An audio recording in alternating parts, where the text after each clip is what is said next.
The Ozarks in 1869 were a place that looked peaceful from the outside. Rolling hills and thick forests stretched for miles, with mist crawling over the valleys in the early mornings.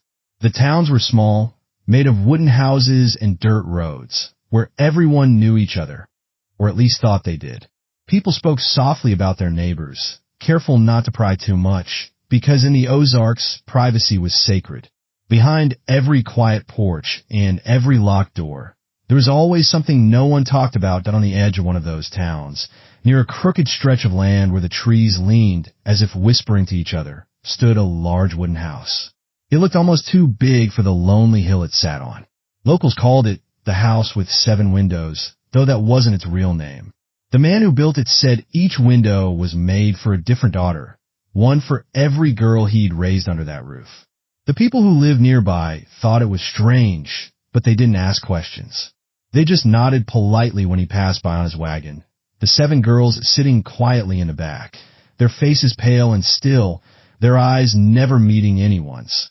The man's name was Elias Harrow, a tall figure with a beard the color of dry earth and eyes that never seemed to blink long enough. He'd come to Missouri after the war, carrying stories he never told and money no one knew the source of. Some said he'd earned it from land sales. Others whispered darker things, that he'd taken what didn't belong to him when towns burned and men vanished. Still, in the years that followed, he built the house, raised his daughters, and kept mostly to himself. The Harrow property was large, surrounded by fences and dense woods. People said you could hear the faint sound of someone singing at night, soft and strange, drifting through the trees. Each of Elias's daughters looked a little like him, but carried something different in their faces, an uneasiness that didn't belong to girls their age. There was Clara, the eldest, quiet and obedient, Mary, who rarely smiled, and little June, the youngest, whose hair was always neatly brushed but whose eyes seemed far away. They were seen together at the small church every Sunday, sitting in the same row, wearing the same pale dresses their father had sewn himself. The preacher said they were fine girls, well-behaved, but there was something about them that made people shift uncomfortably in their seats. They spoke only when spoken to, and even then, their voices were soft and trembling, as if afraid someone might hear too much. The house itself seemed to have its own presence. It was built with heavy oak beams and thick shutters, but it was the windows that caught everyone's attention. 7 tall windows lined the upper floor, one for each daughter, as Elias had once proudly said. Each window is a blessing, he told a neighbor once. Each lets in the light meant for one of my girls. But when night fell, those windows glowed unevenly. Sometimes one would stay lit long after the others had gone dark. And sometimes people swore they saw someone standing in one of them, even when the girls were all accounted for in town. In the daylight, the Harrows seemed ordinary enough. The girls tended to the garden, hung laundry on the lines, and fed the hens. Elias would ride into town every few days to buy supplies, his daughters never joining him. He always carried himself like a man with purpose, firm and certain, though there was something in the way his hand rested on the back of his daughter's shoulders that felt more like control than comfort. He spoke politely, but with an edge that made people step aside when he entered a room. Some said he was strict. Others said he was cruel. But behind closed doors, no one really knew what went on. The walls of that house held secrets, the kind that didn't leave bruises you could see. Sometimes late at night, one of the daughters would be seen standing in the yard, staring at the woods, barefoot and still. When someone called out, she would flinch, look confused, then hurry back inside. Once, a neighbor's boy said he saw Elias standing in the doorway behind her, his face expressionless, his shadow stretching long across the ground. The boy told his mother, and she told him never to speak of it again. For years, life went on quietly like that. The seasons changed, children in the nearby town grew up, and still the Harrows kept to themselves. The house aged, but never seemed to break down. The 7 windows stayed clean, as if someone wiped them every day. The daughters grew into young women, yet none of them married, though many men had asked Elias for permission to court them. He always refused. They're not ready, he'd say, and that was the end of it. The townspeople stopped asking. There was a sense that something unspoken lingered in the air around that place. People avoided walking past it after dark. Even the preacher's wife crossed herself when she mentioned the Harrow family. It wasn't just the house that unsettled them. It was the feeling that whatever happened inside was quietly shaping the people within it. And though Elias kept his family close, perhaps too close, there was a tension that could be felt even from afar, like a rope pulled too tight, waiting for one wrong movement to make it snap. That summer, in 1869, the nights in the Ozarks grew heavier, the air thick with humidity and the scent of pine. Storms rolled in from the west, shaking the windows of the Harrow house. Inside, the daughters whispered to each other in voices too low to be heard, and Elias's footsteps echoed through the halls long after everyone else had gone to bed. It was a house where silence was expected and questions were dangerous. But something was changing. Neighbors began to notice that not all 7 daughters appeared in church anymore. First, it was Mary who stopped coming, then Ruth, and finally little June. Elias said they were sick. "It's the fever," he told the preacher, "just the fever going around."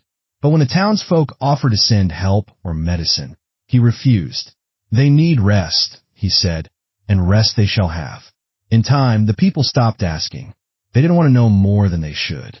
But some nights, when a moonlight struck the Harrow house just right, they could see the outline of someone moving behind the glass, slow, fragile, and wrong. And though no one dared speak it aloud, there was a growing sense that the house on the hill wasn't just strange anymore. It was waiting. Something had shifted in the air, something dark and quiet, and the people of the Ozarks could feel it pressing against the edge of their peace. And one could have known that soon. The name Harrow would be whispered with fear, that the 7 windows would no longer be seen as blessings, but as markers of something far more terrible, and that the silence the family had kept for years was about to break in a way no one in the Ozarks would ever forget. By the autumn of 1869, the Harrow house had grown quieter than ever. The sounds that once came from inside, soft laughter, the clinking of dishes, the hum of a hymn sung by one of the daughters, were gone. The curtains stayed drawn, and when Elias rode into town, he no longer spoke to anyone unless he had to. His eyes had deepened into something cold and hollow, and though people nodded at him out of habit, they no longer met his gaze for long. Something had changed within that man, and everyone could feel it. Inside the house, the air was heavy with tension. The daughters had stopped eating at the table together. They moved around one another like ghosts, careful not to speak unless Elias allowed it. He had become stricter than before. Every task had to be done exactly as he wanted, every word measured. The smallest mistake brought punishment. A locked room, a missed meal, or worse, the sound of Elias's boots coming down the hallway after dark. Clara, the eldest, had always been the quiet one, the one who tried to keep peace among her sisters. But lately, even she had begun to change. There were nights she sat by her window, staring at the woods below, whispering things under her breath. Some said they saw a candle burning in her room long past midnight, the shadow of her hand moving across the wall as if she were writing something. She'd begun keeping a journal, small, hidden beneath the floorboard near her bed. In it, she wrote of the house, her father, and the dreams that came to her at night. Dreams of water, of crying voices, and of windows that wouldn't open no matter how hard she pushed. The younger daughters had started to fear the house itself. June, the smallest, often woke screaming, saying she'd seen someone standing outside her window, even though they lived far from anyone else. Elias would come storming in, his face twisted with anger, and demand to know what she'd seen. When she said a woman, his hand would tighten around her arm until she cried. "You saw nothing," he'd whisper. "You'll say nothing." And she didn't. After that night, June stopped speaking altogether for a while. There were rumors in town now. A local merchant swore he'd seen Elias buying extra nails and boards, though no one knew why. Another said he'd been down by the riverbank late one night, loading something heavy into his wagon. And when a passing traveler asked for directions to the Harrow house, a farmer told him not to go, that the place wasn't meant for strangers. But the truth was, Elias had begun to lose control, even if no one outside could see it. He was haunted by thoughts that didn't belong to the living. After the war, he'd buried more than bodies. He'd buried things he didn't want to remember. The screams, the burning homes, the women crying as soldiers marched away. He told himself he'd left it all behind when he came to the Ozarks. But lately, those memories had come crawling back, reshaped into voices that echoed in his head. He blamed his daughters for it, especially Clara, who had begun to defy him in quiet, dangerous ways. There was one evening that marked the turning point. Elias had gathered all 7 daughters in the parlor. The light from the fireplace threw long shadows across the room. He stood before them, holding a small box. "These," he said, "are your tokens." Inside were small iron keys, one for each girl. "Each belongs to your window. No one opens it but me." No one. The girls exchanged glances but said nothing. That night, the locks clicked shut one by one, sealing their rooms as if they were cells. Clara tried to reason with him. "Father," she said softly, "why must we be locked away?" He looked at her for a long moment before answering. "Because the world outside is wicked," he said, "and I will not lose another S. I'll to it." She didn't understand what he meant by another. None of them did. In the following weeks, the house seemed to feed off their fear. The walls creaked at night. The windows fogged even when the air was dry. Sometimes they could hear footsteps in the attic, slow and deliberate. But Elias always said it was the wind. Yet when they looked at each other, they all knew. The wind didn't wear boots. One day, a traveling preacher named Silas Boone arrived in town. He'd heard of the Harrow family and wanted to visit them, offering prayer and comfort. Elias refused him at first, but the preacher insisted, saying he only wished to speak with the girls. When he finally entered the house, he said later that the air felt wrong, as if the walls themselves were listening. He noticed that only 5 daughters came to greet him. "Where are the others?" he asked. Elias smiled thinly. "They're resting." The preacher said nothing more, but when he left, he told the townsfolk that he would not return. Inside the house, small rebellions began to grow. Clara tried to help her sisters by sneaking food and water into their rooms when Elias wasn't watching. She whispered to them about running away, about the world beyond the woods. But fear held them back.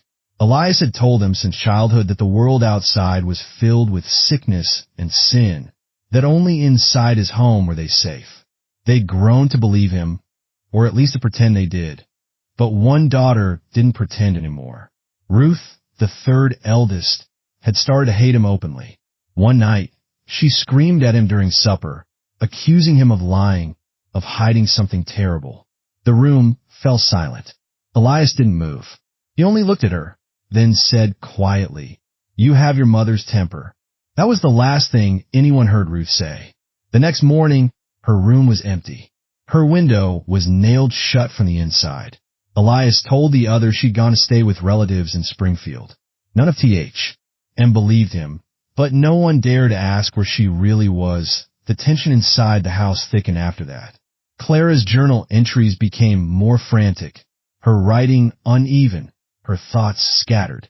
She wrote that she could smell something strange in the cellar, something sweet and rotting. She wrote about hearing Elias talk to himself at night, saying her mother's name over and over. "He says she watches us," Clara wrote. "He says she never left." By winter, only 4 daughters were ever seen again in town. Elias explained their absence away with the same calm voice, always blaming illness or the cold. But people had begun to whisper in fear rather than pity. Even the mail carrier stopped delivering letters, saying the road to the Harrow house gave him chills he couldn't explain. Elias himself had started to unravel. He no longer shaved or slept properly. He spent long hours staring at the windows, talking about purity and the light of the Lord. He claimed he built the windows to protect his daughters from evil, to let in the light and keep darkness out. But lately, his words had taken a different tone. He said that the world's wickedness wasn't outside anymore. It had crept in.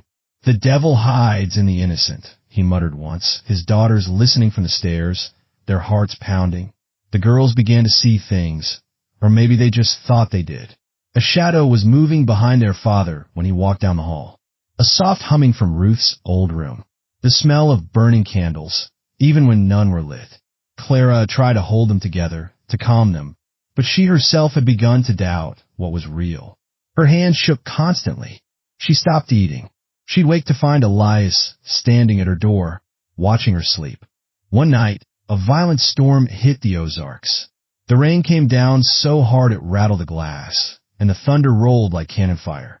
The youngest daughters huddled together in one room, whispering prayers. Elias paced the hall with a lantern, muttering to himself. "It's judgment," he said. "The house must be cleansed." When Clara came out of her room, begging him to stop, he turned on her with eyes that didn't look human anymore. "You don't understand," he said, gripping her arm.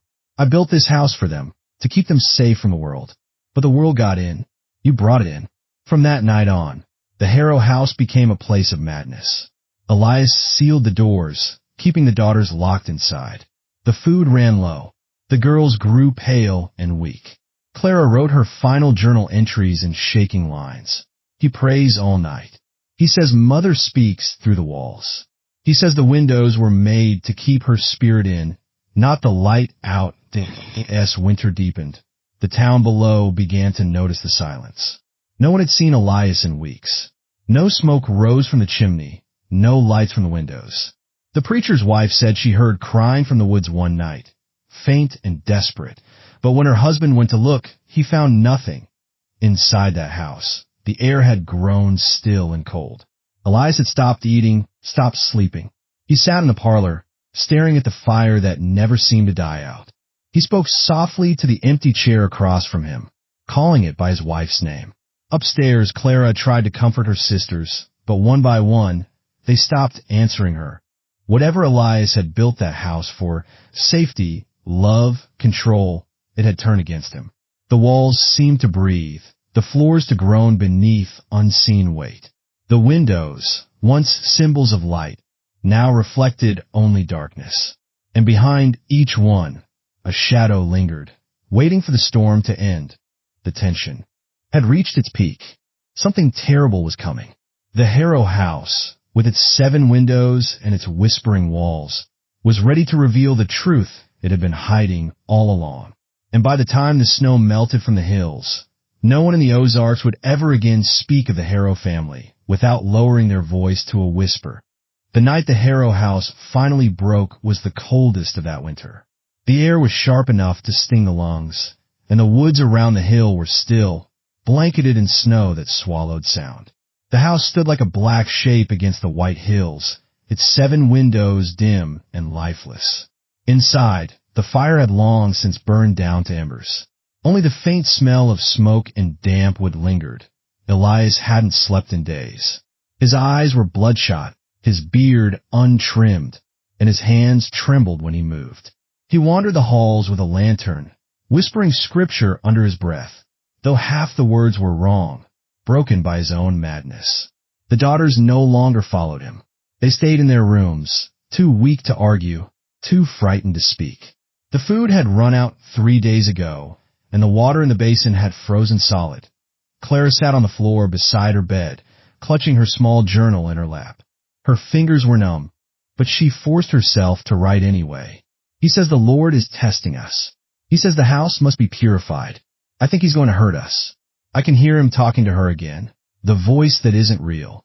She paused, hearing footsteps in the hallway. They were heavy and slow, but deliberate, too careful. Her heart began to pound. She blew out her candle and held her breath. The door creaked open. Elias stood in the frame, the lantern's light trembling in his hand. His face was pale, his expression distant. "Clara," he said softly, "it's time." She stood, her body shaking. "Time for what?" "For the cleansing, H." He whispered, "The Lord has shown me what must be done. Evil has taken root in this house. It's inside you, inside all of you." Her voice broke. "Father, please. There's no evil here. It's just us." He stepped closer. The lantern flickered across his face, revealing eyes that looked both empty and furious. "You don't understand," he said. "I built this house to protect you. But you brought her back. Your mother. She speaks through you. She tempts you. I'm not her. Clara whispered, backing away. She's gone. Elias's voice rose, ragged and desperate. She's not gone. She's in the walls, in your eyes, in the way you look at me like she did. His hand tightened around the lantern handle until the glass cracked. From down the hallway, another voice, Mary's, called out, "Father, please stop." But that only pushed him further. He turned, shouting her name, and the lantern slipped from his grasp, crashing to the floor. Oil spilled, and in seconds, the fire caught on the old wooden boards. The hall lit up in orange light, the shadows dancing like figures in a fever dream. The younger daughters screamed from their rooms. The sound of locked doors rattling filled the house. Elias didn't move at first. He stood staring at the flames as if they were something holy. Then, suddenly, he grabbed Clara's wrist and dragged her into the hall. "You will see," he shouted. "You will see the truth before the fire cleanses us all." Clara fought against him, her nails scraping his arm, but he was too strong. The smoke was thick now, rising fast, burning their throats. She could hear her sisters crying, June's high, terrified wails, Mary's voice hoarse and pleading. Elias dragged her toward the staircase, the flames already crawling up the walls. "Father, please." Clara screamed. "We can leave. We can run." But Elias didn't listen. He was somewhere else now, lost in the madness that had been building for years. "I promised her I'd keep you pure," he muttered. "I promised her I'd keep you safe from what she became." CLA. RA stumbled, hitting the wooden railing, which was already warm from the fire below. She looked into his eyes and saw not anger anymore, but sorrow. Somewhere deep down, he still believed what he was doing was love. Then came the first sound of wood collapsing. A beam from the ceiling cracked and fell, blocking the staircase. The air was filled with sparks and smoke. Elias turned, coughing, his grip finally loosening.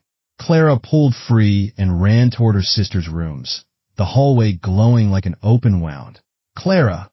Mary cried out from behind her locked door.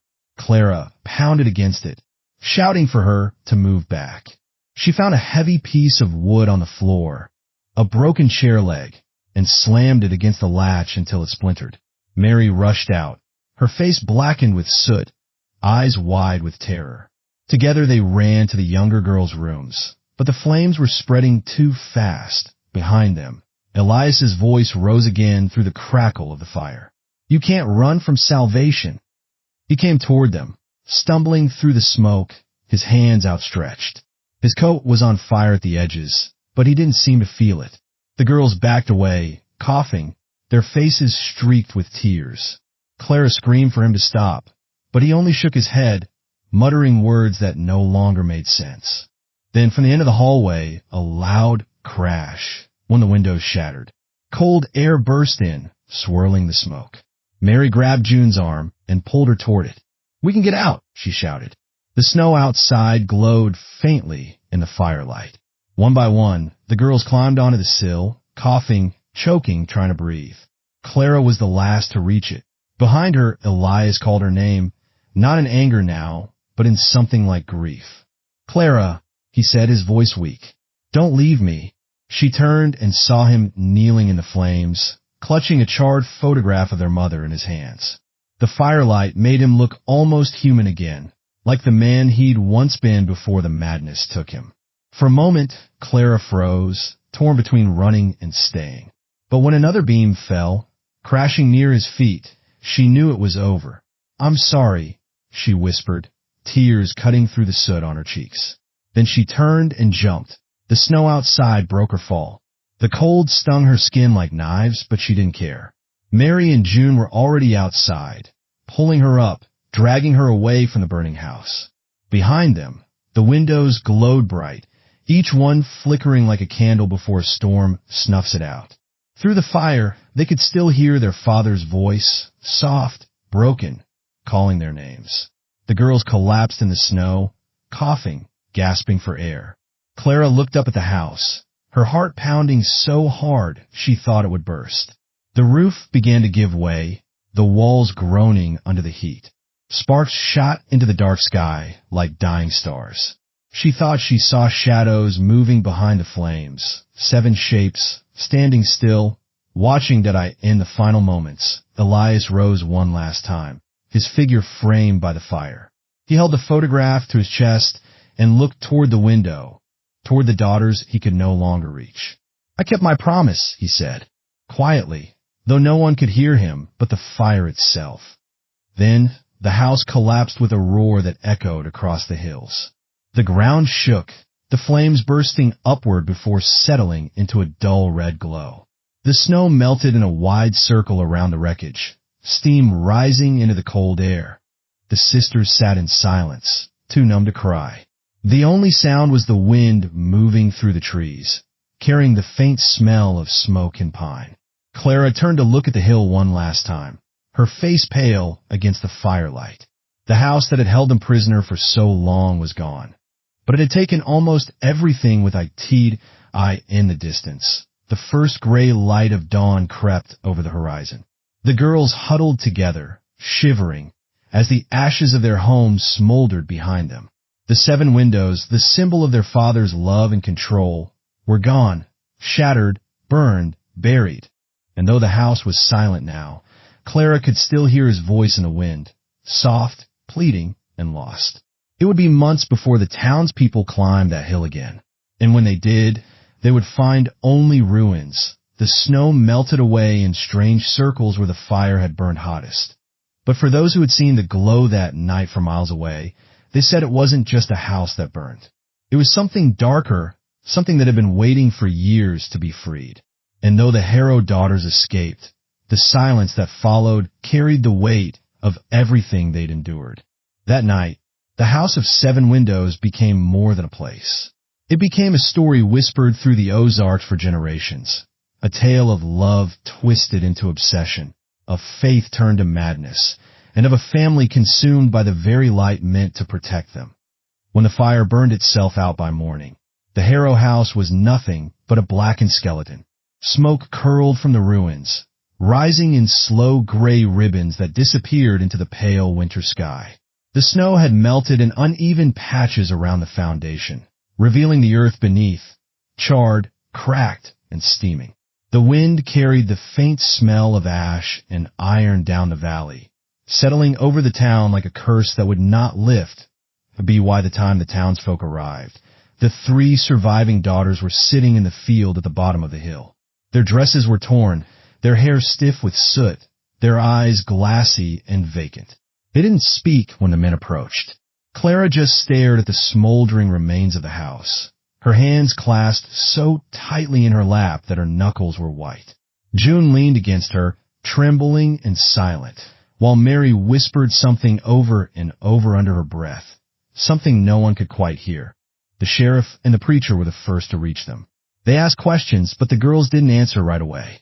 They just shook their heads, as if the words were too heavy to lift. When Clara finally spoke, her voice was hoarse, barely above a whisper. "He wouldn't stop," she said. "He said it wasn't us he was hurting. It was the evil inside us." That was all she said before collapsing into sobs. The townspeople helped them to the church, where they were given blankets and food they couldn't bring themselves to eat. The doctor came, checked their burns and bruises, and said they were lucky to be alive.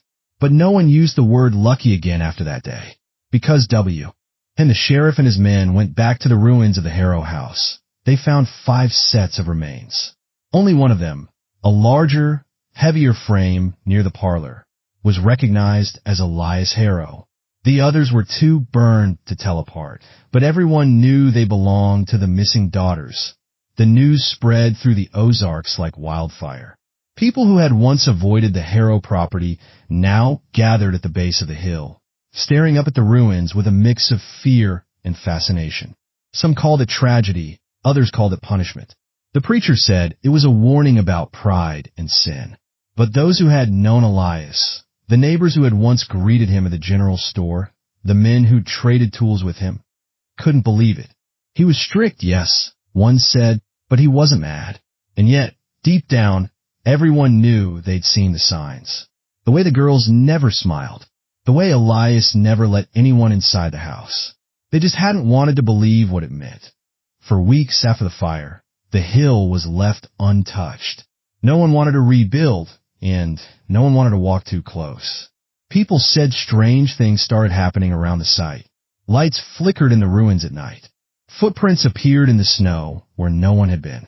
Dogs refused to go near the property, howling when they were dragged too close. Some swore they heard music, a faint, broken humming, like a lullaby drifting through the cold air. Meanwhile, the 3 surviving daughters were taken in by the preacher's family, at least for a while. They barely spoke. June didn't talk at all. She'd just stare out the window, her face pale and distant, like she was waiting for someone to come back. Mary cried in her sleep, waking the others with her screams. And Clara, she spent her days sitting in silence, her journal never leaving her hands. The preacher's wife said she would sometimes whisper to he, herself, saying she could still smell the smoke, still hear her father's voice through the walls. The townspeople didn't know what to make of them. Some pitied the girls, calling them survivors. Others whispered that they were cursed, that no one could live through something like that and stay whole. The local papers printed what they could. Family tragedy in the Ozarks. Man believed T.O. have set fire T.O. home, killing 5 daughters, but the story was incomplete. There were too many things no one could explain, too many questions that would never have answers. The sheriff tried to build a report, but the facts never lined up neatly. The daughters said Elias believed their mother's spirit haunted the house, that he'd been hearing her voice. But there were inconsistencies, times they couldn't remember clearly, moments they described differently.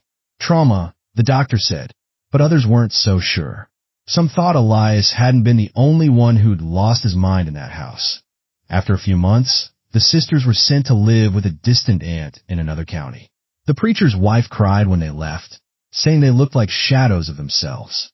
Clara turned back once as they rode away, staring at the town that had never truly accepted them. The smoke had long faded, but she could still see the dark shape of the hill in the distance. She knew she'd never return, yet part of her felt like she'd never really left. For the people of the Ozarks, the story of the Harrows didn't fade easily. It became something whispered over campfires and told to children as a warning, about secrets, about faith twisted into madness, about the dangers of trying to control what should be free. The burned house was left alone, its ruins slowly swallowed by weeds and vines.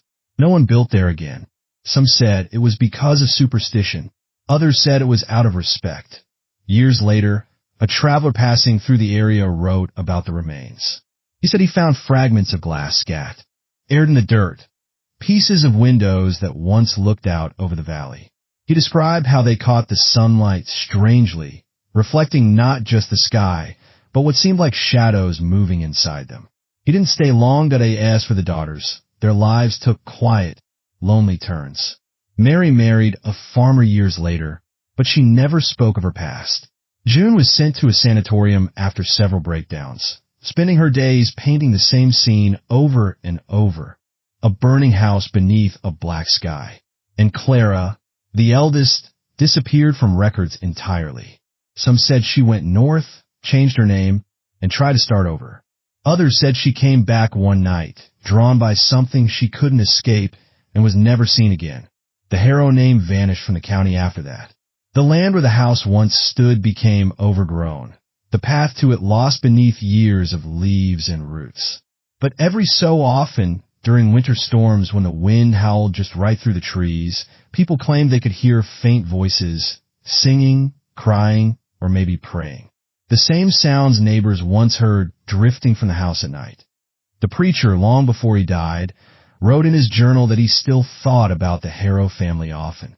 There's a kind of evil, he wrote, that does not come from demons or the devil, but from love turned the wrong way, when protection becomes possession and faith becomes fear. That was Elias Harrow's sin.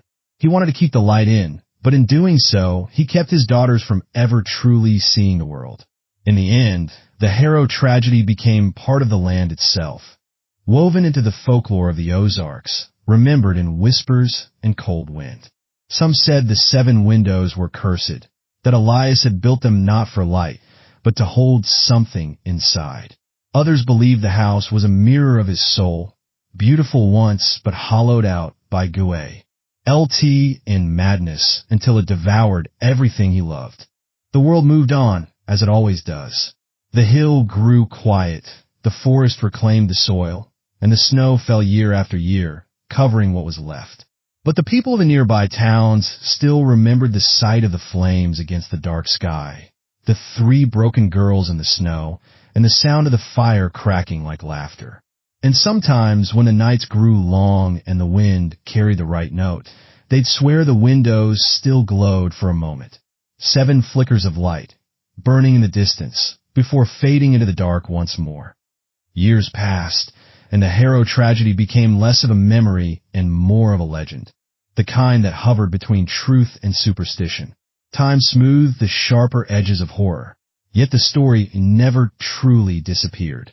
In the valleys of the Ozarks, where the fog still rolled low and heavy in the mornings, people spoke of the Harrows in hushed voices, careful not to say their names after dark. But beyond the whispers and ghost stories, real lives have been shattered, and no one ever fully recovered. Clara Harrow, the eldest and once the backbone of her sisters, was never found again after leaving her aunt's home in 1915. Some said she took a train north and lived under another name, trying to erase the shadow of her family. Others claimed she wandered back into the woods near Black Hollow, drawn by the same madness that had consumed her father. What is known is that her journal, found decades later in the attic of a farmhouse near Springfield, was filled with entries that oscillated between lucid reflection and haunting confusion. In one of the final pages, she wrote, "It was not the house that was haunted. It was us. We carried it wherever we went, the smoke, the screams, the silence that followed." Mary Harrow, who had tried to start anew with a farmer in another county, lived a quiet, strained life. Her neighbors decried her as polite but distant, with eyes that never seemed to look directly at you. She kept the curtains drawn, even in summer, and sometimes lit candles in all the windows before bed, 7 of them, every night, without fail. When she died, those who entered her home found a single photograph on her bedside table. The Harrow family before the fire, all smiling faintly, their eyes shadowed. June Harrow's fate was perhaps the most tragic. Confined to a sanatorium, her mind never returned from the night of the fire. She spoke in fragmented sentences, painting burning houses again and again. One of the nurses, years later, described her as the saddest soul I ever met. Not mad, just broken in a way the world couldn't mend. Legally, the case of Elias Harrow never reached the courts. The sheriff ruled the fire as murder-suicide, though some believed there was more to it, that perhaps the daughters had played a part, either in defense or in desperation. But without clear evidence, the law did what it often does with the inexplicable. It closed the file. Justice, in the traditional sense, was never served. There were no trials, no verdicts, no public reckoning. Only silence and the echo of what had been lost. For the community, the Harrow tragedy was a mirror, one that reflected the darkness lurking behind polite society. It exposed the quiet cruelty of isolation, the damage of unchecked power within the family, and the thin line between faith and fanaticism. People began to look differently at their neighbors, at their pastors, even at themselves. For years after the fire, church sermons spoke more carefully about obedience and divine punishment. Newspapers became wary of the line between religion and madness. The women of the valley, especially, carried the story in their bones. Mothers warned their daughters about submission disguised as love, about fathers who clay, med righteousness as authority. Some whispered that the Harrow girls were martyrs, not to a god, but to a man who thought himself one. The story also touched on something deeper, a question that lingered in the minds of those who remembered it. How much of what we call evil is born from cruelty, and how much from conviction? Elias Harrow had not been a monster in the traditional sense. He was a man who believed he was saving his daughters' souls. And yet, in his certainty, he destroyed them. That duality, the coexistence of love and violence, faith and delusion, became the heart of the tragedy. It wasn't merely a story of murder, but of human blindness. How people can twist morality until it justifies the unspeakable. In this sense, The Harrow case outlived the people involved, becoming a parable about what happens when conviction replaces compassion. When historians later studied the incident as part of regional folklore, they found it revealing of its time. The early 1900s, when patriarchy and religious extremism often went unquestioned. The Harrow house, in its symbolic way, represented the world many women lived in, enclosed, watched, ruled by fear. The fire that consumed it became a grim metaphor for liberation, not through freedom, but through destruction. The moral complexity of the case also raised uncomfortable truths about justice. The law had no answers because it could not touch what had already burned. Society moved on, yet the emotional aftermath remained, an invisible scar across generations. The descendants of those who lived near the Harrows would sometimes say they felt a heaviness on the hill, as though grief had taken root in the soil itself. In time, the Harrow tragedy was absorbed into local legend, the Seven Windows Fire, as people came to call it. Children dared one another to walk near the ruins after dark. Travelers spoke of strange lights flickering in the woods, and old-timers swore that on cold nights, they could hear a woman's voice humming faintly through the wind. But beyond the superstition, the story endured because it told a truth about human nature that still resonates. That the greatest horrors are often born from love gone wrong, from protection that becomes control, and from silence that allows suffering to fester. The Harrow's story reminds us that justice is not always found in the courtroom. Sometimes it lives in memory, in the cautionary tales we tell, in the lessons carved into folklore. Theirs was a tragedy of misunderstanding, of faith without empathy, of devotion turned inward until it devoured itself. In the end, perhaps the only justice was that their story was never forgotten.